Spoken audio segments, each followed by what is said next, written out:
Bom dia, boa tarde, boa noite. A paz esteja com todos vós. Você que já chegou aqui para mais um devocional, pega a tua caneta, pega o teu papel e a Bíblia e vamos juntos para mais um devocional diário. Amém? Hoje nós vamos lá para o livro de Jeremias, capítulo 51.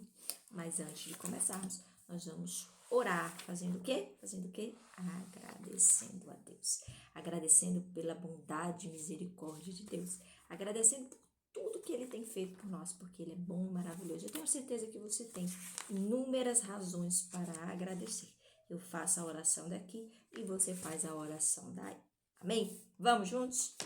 Pai amado, poderoso, santo, santo Deus, Deus de Abraão, de Isaac, de Jacó, Deus de toda a criação, nosso Pai, nosso Criador. Nessa hora queremos agradecer ao Senhor pela oportunidade de mais um dia. Obrigado por podermos hoje, ó Pai, fazer a diferença. Podermos hoje mudar as nossas atitudes perante ao Senhor. Não sermos mais como fomos ontem, corrigir aquilo que precisa ser corrigido. Obrigada, Pai, porque se não fosse a tua bondade e misericórdia, nós nem estaríamos aqui. Nós nem merecíamos estar aqui, mas ainda assim o Senhor nos ama. O Senhor nos envia Jesus para nos libertar. Obrigada, Deus. Convidamos ao teu Santo Espírito nessa hora a estar conosco nesse devocional, ministrando os nossos corações, cuidando de nós, nos ensinando e nos corrigindo através da tua palavra. Te louvamos e agradecemos em nome de Jesus. Amém. Amém, amém, amém. Vamos separar aí? Jeremias capítulo 51. Hoje nós vamos ler o versículo 50 ao 53 e nos atentarmos para o versículo do dia, que é o 52. Capítulo 51, dos versículos 50 ao 53, e o versículo do dia é o 52. Vamos à leitura? Vós que escapastes da espada, ide embora, não fiqueis parados. De longe lembrai do Senhor, e deixai Jerusalém adentrar vossa mente. Nós estamos perplexos, porque nós temos ouvido desonra, vergonha tem coberto nossas faces, pois estrangeiros estão adentrados aos santuários da casa do Senhor. Versículo do dia. Por isso, eis que dias vem, diz o Senhor, em que eu executarei juízo sobre as suas imagens esculpidas, e por toda a terra os feridos irão gemer. Ainda que Babilônia subisse aos céus, e ainda que fortificasse a altura da sua fortaleza, contudo, de mim virão saqueadores sobre ela, diz o Senhor. Ai, como Deus é maravilhoso, como Deus é bom, como Deus é tremendo, como Deus é justo. Ainda que a gente ache que as coisas estão caminhando para o fim, que esteja tão difícil, ainda assim o Senhor é misericordioso para conosco. E o que nós aprendemos de lição nesse texto vai muito além do que nós estamos acostumados. Nós ouvimos muito sobre promessas, mas não estamos acostumados a sermos corrigidos, a receber do Senhor correção. Muitos não querem isso, muitos querem, pelo contrário, viver uma vida só de bênçãos, só receber a parte boa do Senhor. Por um bom tempo, Israel experimentou isso. Viveu muito bem diante da presença do Senhor. Mas aí começou a desobediência, a idolatria, os maus caminhos, permitindo que deuses estranhos começassem a se conectar com eles, a entrarem com eles, as imagens, as esculturas começaram a fazer parte da vida do povo de Israel. E aí Deus permite que, através de Babilônia, a mão corretora do Senhor chegasse sobre esse povo. Porque o que nós não queremos é exatamente isso, sermos corrigidos pelo Senhor. Mas Deus, Ele é um pai, e todo bom pai precisa corrigir o seu filho. Ainda que o mundo aí fora esteja dizendo para você que é pai, não pode mais fazer isso, não pode mais fazer aquilo. Ele é teu filho, corrige o teu filho. Ensina os caminhos do Senhor, ensina as virtudes do Senhor, ensina aquilo que você tem aprendido diante da palavra de Deus, Passa e transmite isso para o teu filho. Não deixe o mundo educar o seu filho. Seja você aquele que vai educar o seu filho diante da palavra de Deus. Amém?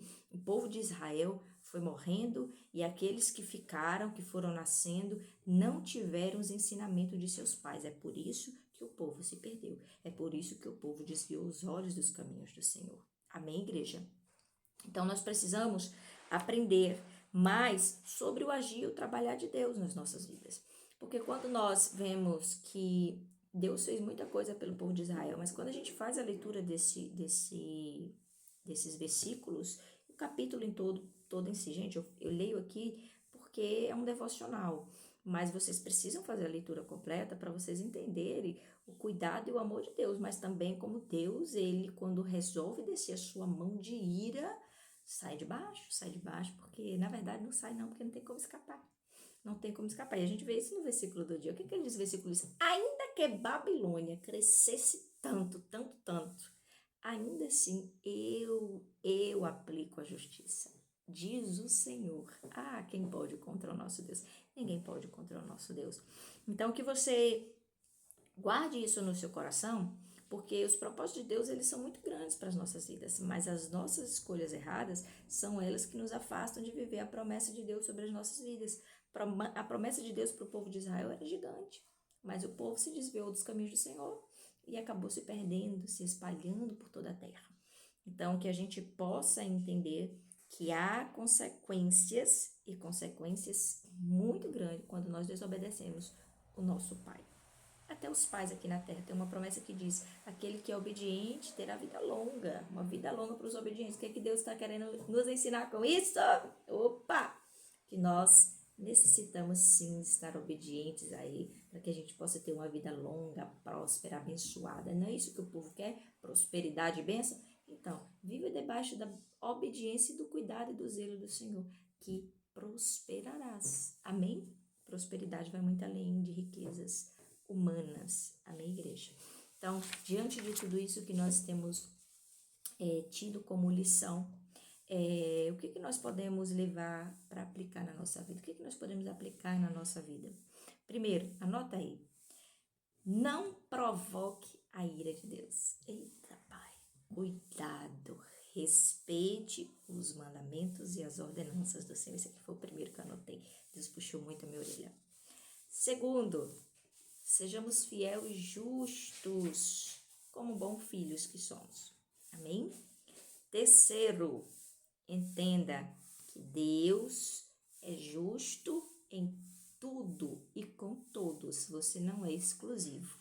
Somos todos criaturas de Deus e aquele que crer em Jesus Cristo como Senhor e Salvador recebe ali o direito de ser reconhecido como filho. Então, você não é exclusivo. As suas atitudes, as suas obras, a sua busca, a sua intensidade é que vão medir a sua intensidade de intimidade com o Senhor. Não é o que vai te salvar, somente a graça de Jesus. Mas isso vai medir a intensidade da sua intimidade com Deus. Quanto mais você busca, mais você tem dele. Quanto mais você vai de encontro com ele, mais intimidade você tem. Amém? Então é isso. Que você hoje guarde essa mensagem no seu coração, faça a leitura desse texto, viaje nesse texto, vai no tempo, entenda por que Deus quis que esse texto estivesse aqui para nós até os tempos de hoje, para entendermos que Deus é bom, mas também que corrige, é um pai e ele não foge da correção. Se tem uma pessoa que não mima, que não passa a mão na cabeça, é o nosso Deus. Amém? Vejo você amanhã para mais um devocional e espero todos vocês com a graça e a paz do Senhor. Tchau, tchau!